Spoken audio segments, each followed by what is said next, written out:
The best closer available at the 2024 trade deadline is officially off the market as the Miami Marlins struck another trade this year with the San Diego Padres, with Tanner Scott going from Miami to San Diego in a huge blockbuster deal as the Padres go and try and make the postseason in 2024. This deal is massive, sending one of the Padres' top prospects back to the Miami Marlins, a top 100 prospect who had a lot of excitement around him, along with 3 other players who should have a huge impact in Miami's farm system and really developing them into a team that could be a dangerous threat in a couple years, granted that they don't start continuing to sell off pieces continuously like they have been their entire life. The Padres are currently in wildcard position in the National League. They are a couple games back of the Los Angeles Dodgers, so it looks like they probably won't be able to catch them, but it's still a very interesting race as there's a ton of teams in the thick of the NL wildcard race, and the San Diego Padres want to make sure that they're getting a taste of October in 2024 after missing the postseason last year. In this video, we'll dive into the Tanner Scott and Robbie Snelling trades that just happened a couple minutes ago, talk about both sides of the deal, every player involved, and see which team won and lost the trade. Before we begin, it'd mean a lot if you could subscribe to the channel. It's the easiest way to help me out, and you get more trade deadline content not only from this deadline, but from previous deadlines as well, future deadlines, and of course more baseball videos across the year. Without further ado, let's dive into the Tanner Scott trade that just happened a few moments ago. After 6 injury-filled years as a reliever in Baltimore, Tanner Scott signed a 3-year deal with the Miami Marlins in his age 27 season heading into 2022. It's put together some very good performances as a back-end reliever for the Marlins. 2022, 20 saves, 2023, 12 splitting time with AJ Puck, and in 2024 he has secured the closer role, getting an All-Star Game nod, going 6-5 with a 1.18 ERA, which is just incredible, along with 18 saves, which is already 6 more than he got last year. He's done a phenomenal job so far and is really showing himself to be a dominant closer and someone the Padres are hoping they can count on come October. Scott has always had the makings of a nice back-end reliever. Only a 2-pitch mix, a fastball he uses about 60% of the time that averages 97, has touched 100, and a slider that sits around 88 he uses the other 40% of the time.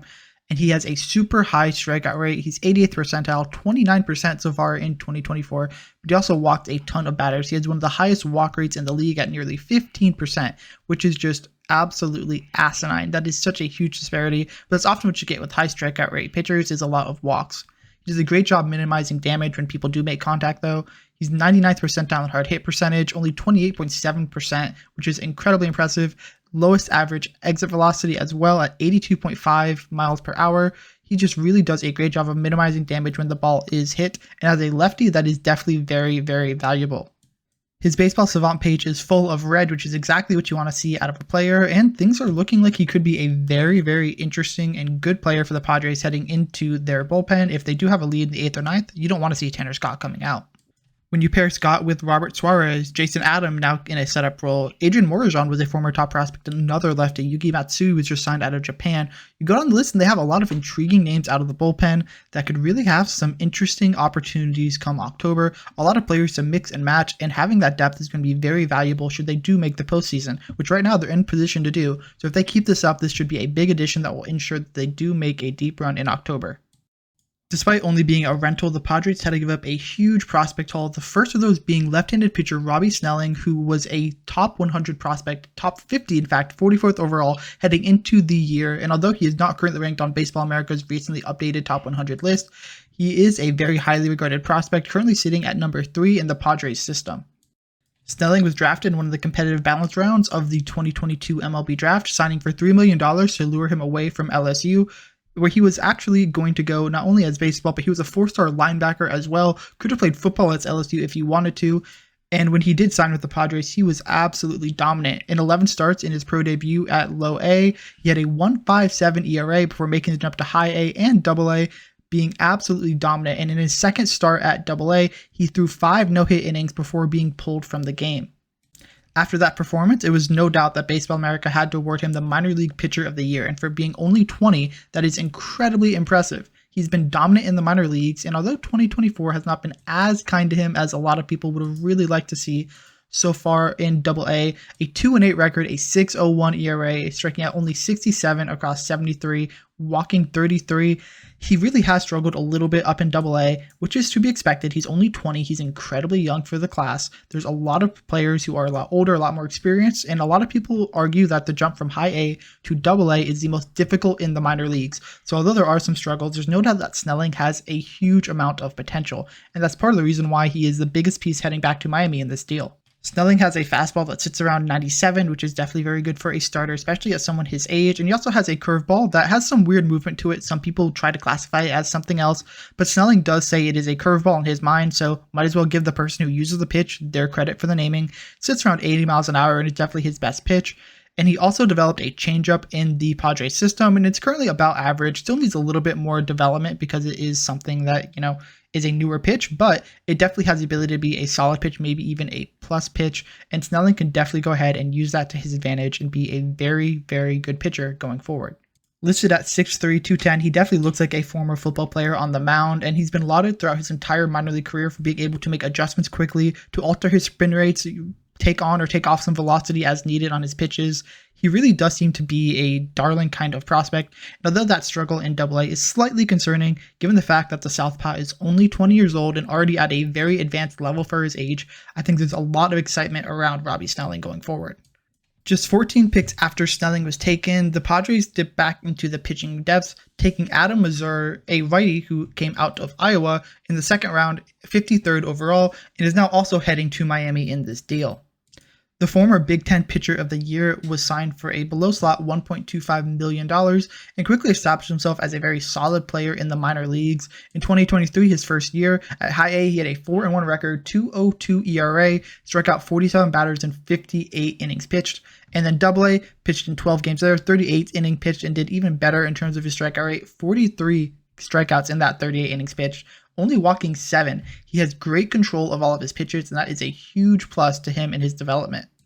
He has a solid 4-pitch mix, a good fastball that sits around 95, a curveball and changeup that both have some nice balance that can keep hitters on their toes, and his best pitch by far is a slider that fetches a lot of swing and misses outside of the zone, and he has a very nice, easy delivery, which really helps with that control, which is top of the line. Could be what could be considered one of the best control pitchers in all of the minor leagues. And you pair that with at least 4 pitches that are average, 2 above average in that fastball and slider, and you have a recipe for a potentially very good starter going forward.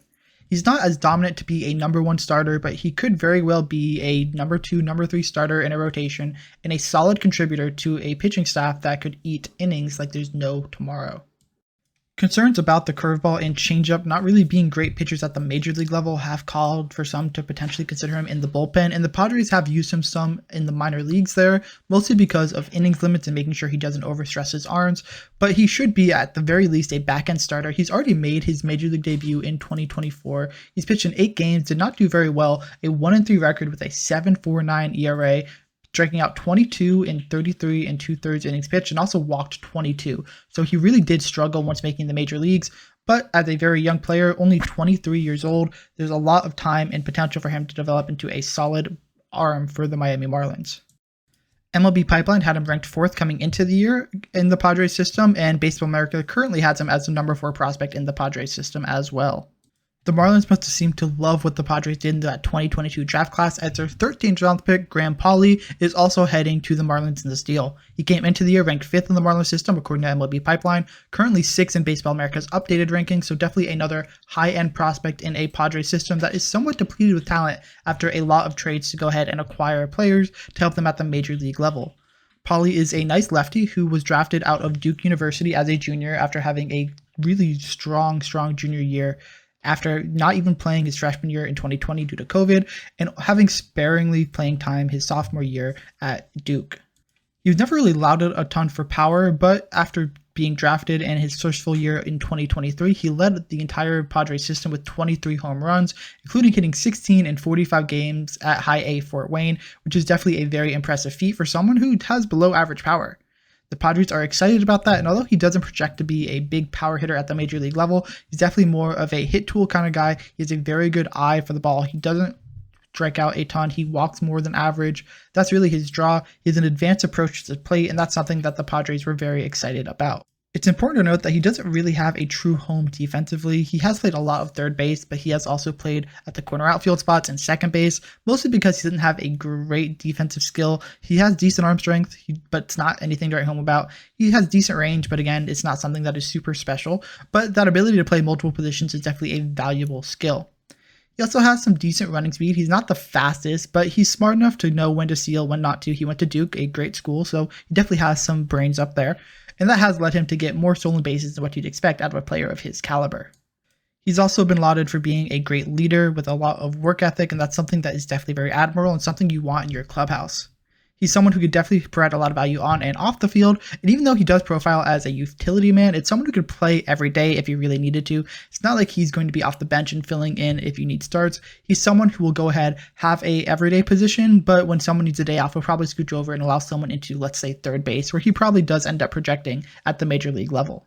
Just like Mazur, Pauley has also made the major leagues, but could definitely use some more refinement in 13 games, a 125 average, 125 on base, OPS below 450, definitely needs some more work, but he has hit 2 home runs out of those 4 hits that he does have, so there is some interesting potential and profile there, but I do think that the 23-year-old needs a little bit more time to go ahead and refine his swing a little bit before he's ready to face major league talent.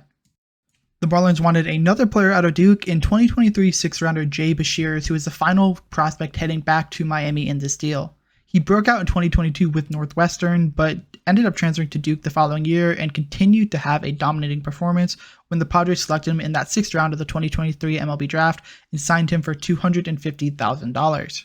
Heading into the year, Beshears was ranked as the number 24 prospect by MLB Pipeline in the Padres system and currently ranks number 29 by Baseball America in the rankings they just updated a couple days ago.